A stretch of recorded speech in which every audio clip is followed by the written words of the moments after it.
ভারত থেকে রয় নেই, ভারত থেকে রয় নেই। আমার দেশের সোনার টুকরাদেরকে গুলি করে করে এই পৃথিবীর জমিন থেকে বিদায় করে দেওয়া হয়েছে। কথা বলে ঠিক কিনা? আমাদের দেশের, আমাদের রংপুরের আবু সাইদকে গুলি করে হত্যা করা হয়েছে, ঢাকার মুক্ত ভাইকে হত্যা করা হয়েছে, এরকম হাজারো ছাত্র জনতাকে গুম করে তার সেই গণভবনে দাফন করে রাখা হয়েছে। কথা বলেন ঠিক কিনা? এই বাংলাদেশ ট্রাম্পের বাবার বাংলাদেশ নয়, এই বাংলাদেশ এটা 18 কোটি বাঙালির দেশ। এই দেশ স্বাধীনের সময় লক্ষ লক্ষ মায়ের ইজ্জতের বিনিময়ে, লক্ষ লক্ষ মানুষের রক্তের বিনিময়ে, এক সাগর রক্তের বিনিময়ে এই দেশটা স্বাধীন হয়েছে। বিধায় বাঙালিরা জানে কেমনে যুদ্ধ করতে হয়, কেমনে নাস্তিকদেরকে তাড়াতে হয়।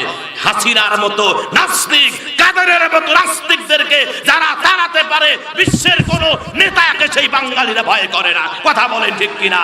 কারা কারা রাজি দুহাত তুলে দেখান। হ্যাঁ, তাকবীর তাকবীর তোলেন। কি শিবিরের ছেলেবেলেগুলা নাই? শিবিরের ছেলেরা কি থমকে গেলে এখনো ভয়? এখনো ভয়? কিসের ভয়? রক্ত যখন দিয়েছি, রক্ত আরো দেব। মনে নাই আল্লামা সাঈদীকে যেদিন তার মৃত্যুদণ্ডের রায় ঘোষণা করেছে, এই মিঠা পুকুরে 6 থেকে 7টা তরু তাজা গোলাপ ফুল ঝরে গেছে।